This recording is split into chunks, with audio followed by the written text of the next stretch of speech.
Oi Dun Sanak, hari ini kita bahas wawancara panas antara Najwa Shihab dan mantan Presiden Jokowi. Ada banyak topik menarik, mulai dari nasib pemerintahan Prabowo, isu cawe-cawe, sampai tuntutan adili Jokowi. Mbak Sony, nanti saya kesini, nginep sudah tidak sebagai presiden, itu berarti sudah jadi 15 bulan.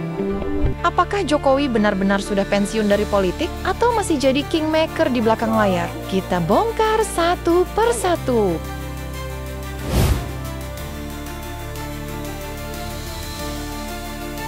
Najwa bertemu Jokowi di rumah pribadinya di Solo. Tempat ini hampir tiap hari didatangi pejabat. Loh, nah ini yang bikin banyak orang curiga.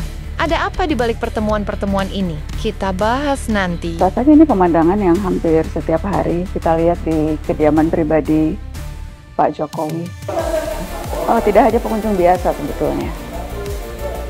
Pejabat juga kerap kali datang ke kediaman Pak Jokowi. Mantan Menteri Pak Jokowi yang sekarang menjadi Menteri di pemerintahan, akhirnya memang menimbulkan spekulasi soal cawe-cawe Pak Jokowi katanya. Oh, kemarin itu kan sempat rame ketika Bapak bertemu Pak Prabowo di resepsi pernikahan yang dibahas soal cawe-cawe. Karena kan ada tudingan, wah Presiden ke-7 nih masih ingin intervensi di pemerintahan saat ini. Sempat dibahas cawe-cawe juga dengan Pak Prabowo gitu Pak. Enggak, itu guyonan, malah guyonannya adalah Pak Prabowo ingin cawe-cawe ke saya di Solo, guyonan. Najwa nggak pakai basa-basi. Seberapa baik pemerintahan Prabowo dalam 3 bulan ini? Kalau angka dari Bapak berapa untuk 3 bulan pertama pemerintahan Pak Prabowo? Kalau survei kan sekitar 80-an%. Sangat baik, tidak perlu angka tapi sangat baik. Sangat baik. Saya kira kita lihat dari kebijakan baik yang berkaitan dengan makan bergizi gratis, itu bagus, diterima rakyat. Saya melihat ini di tingkat rakyat, penerimaan di tingkat rakyat sangat bagus. Kemudian penghapusan hutang UMKM itu juga sangat bagus. Kemudian kebijakan-kebijakan yang lainnya saya kira diterima masyarakat sangat baik, sehingga approval ratingnya di 80,9. Bapak sering memberi masukan ke Pak Prabowo? Enggak. Saya kan di Solo, kalau ketemu ya berbicara ringan-ringan saja. Enggak. Bapak menghindar disebut cawe-cawe atau karena memang Bapak merasa? Enggak, tidak baiklah saya kira apa-apa nanti dikatakan intervensi atau dikatakan cawe-cawe. Saya kira dia pemimpin kita saat ini yang sangat baik. Menarik, Jokowi nggak mau kasih angka, hanya bilang sangat baik. Tapi kalau kita perhatiin, dia nyebut program makan gratis dan penghapusan utang UMKM sebagai langkah positif. Karena kan orang menganalisanya Pak, karena menteri-menteri datang ke sini, duduk di meja ini. Kemudian ada yang bertanya, itu silaturahmi biasa apa silaturahmi politik ya? Ini nih yang bikin orang kepo. Kenapa menteri-menteri masih rajin main ke rumah Jokowi? Ya, silaturahmi biasa, ada yang kangen karena belum pernah ke rumah, karena juga sudah 3 bulan nggak ketemu, ya ingin mengabarkan. Jokowi bilang ini cuma silaturahmi, tapi masa iya sih pejabat datang cuma buat ngopi-ngopi? Kalau menurut Dun Sanak, mereka ngobrolin apa? Beneran nostalgia? Atau ada sesuatu yang lebih besar? Komentar di bawah. Tapi tidak ada pembicaraan politik biasanya? Nggak ada. Kalau Mas Gibran gimana Pak? Pak memberi masukan juga ke Mas Gibran? Gibran ini wakil presiden termuda. Nah, Jokowi sering kasih wejangan nggak ya? Kalau orang Jawa bilang ojo kemajon. Ojo kemajon itu artinya jangan kebablasan. Apa ini kode supaya Gibran nggak terlalu dominan di pemerintahan? Atau justru pesan supaya tetap main aman? Menarik. Karena secara konstitusi memang wakil presiden itu adalah mendampingi presiden atau membantu presiden apabila diminta. Itu sudah. Pak Jokowi, belakangan ini kan ada suara-suara adili Jokowi muncul di tembok-tembok, kemudian ada demo di beberapa kota. Kemarin ada konvoy juga di Solo. Suaranya seperti itu, adili Jokowi. Belakangan muncul demo dengan tulisan adili Jokowi. Ada apa sih?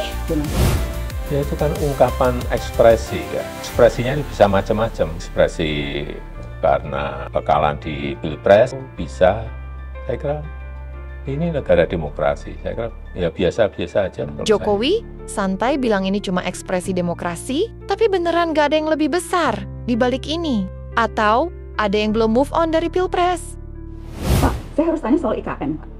Karena efisiensi anggaran yang dilakukan pemerintahan saat ini tentunya akan berdampak pada pembangunan infrastruktur termasuk IKN. PNS juga yang rencananya pindah ke IKN ditunda. Apakah Bapak khawatir proyek IKN ini akan mangkrak, Pak? ASN yang tadinya mau pindah ke IKN sekarang ditunda. Jadi gimana nih? Enggak. Sekali lagi, jadi IKN ini adalah rencana lama. Rencana lama dari Presiden pertama kita, Insinyur Soekarno. Kemudian kita eksekusi.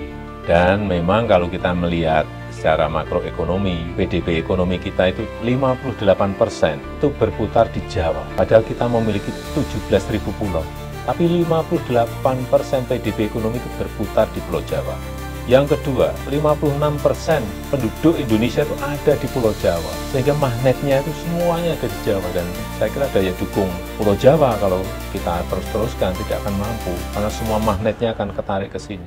Yang pertama. Yang kedua, memang kita ingin merancang sebuah ibu kota politik di luar Jakarta. Kalau di Amerika ada New York, ada Washington DC, di mana Australia, dan Sydney, ada Canberra. Kenapa kita tidak merancang? Jokowi optimis, bilang IKN ini proyek jangka panjang, tapi realitanya target pada meleset. Jadi ini bakal jalan terus atau justru mangkrak di tengah jalan?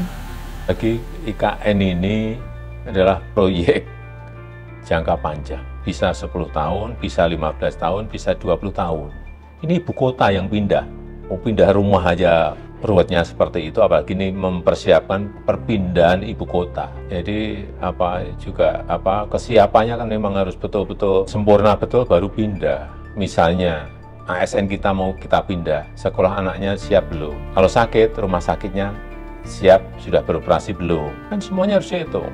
Kalau ingin belanja, pasarnya siap belum? Supermarketnya ada atau tidak? Kan semuanya harus disiapkan semuanya, tidak semudah itu.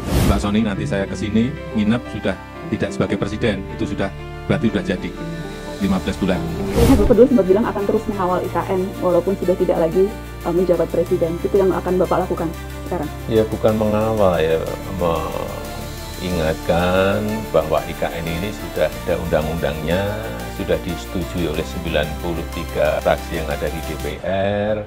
Saya rasa semuanya sudah berjalan sesuai dengan tahapan-tahapan yang Jadi saudara, saya tegaskan kembali bahwa hal-hal di luar itu yang bersifat seremoni, upacara, merayakan ulang tahun ini, ulang tahun itu, hari ini, hari itu, kita tidak anggarkan. Perjalanan dinas dikurangi, saya potong setengah. Dengan setengah kita bisa menghemat 20 triliun lebih. Kalau kita hitung 20 triliun, berapa puluh ribu sekolah, gedung sekolah bisa kita perbaiki. Jadi saya katakan benar-benar bahwa saya sangat serius dalam hal ini. Ya, efisiensi anggaran itu bagus. Memang perlu dilihat anggaran-anggaran yang tidak efisien memang harus dipotong, tetapi juga melihat urgensinya. Jadi, dari wawancara ini, kita bisa lihat Jokowi dukung Prabowo, tapi nggak mau kelihatan cawe-cawe. Masih banyak pejabat datang ke rumahnya, tapi katanya cuma silaturahmi. Soal demo adili Jokowi, dia santai. Tapi bisa jadi ini awal sesuatu yang lebih besar. Ya, keinginan kita ada sebuah partai politik yang super TBK. Super TBK? Artinya? Ya, dimiliki oleh seluruh anggota. Kalau yang sekarang dimiliki segelintir orang, Pak? Saya nggak ingin berbicara mengenai itu. Super TBK kan berarti terbuka. Semua orang berhak untuk merasa atau paling tidak punya kepemilikan terhadap partai politik. Itu partai politik yang ideal menurut Bapak? Idealnya seperti itu. Partai politik yang ideal seperti itu. Kedepan saya kira seperti itu. Itu yang akan Bapak dirikan? Enggak, itu baru dalam pemikiran. Ini kan saya masing-masing. Pertanyaannya sekarang, apakah Jokowi benar-benar sudah pensiun? Atau masih jadi orang paling berpengaruh di balik layar? Tulis pendapat Dun Sanak di kolom komentar.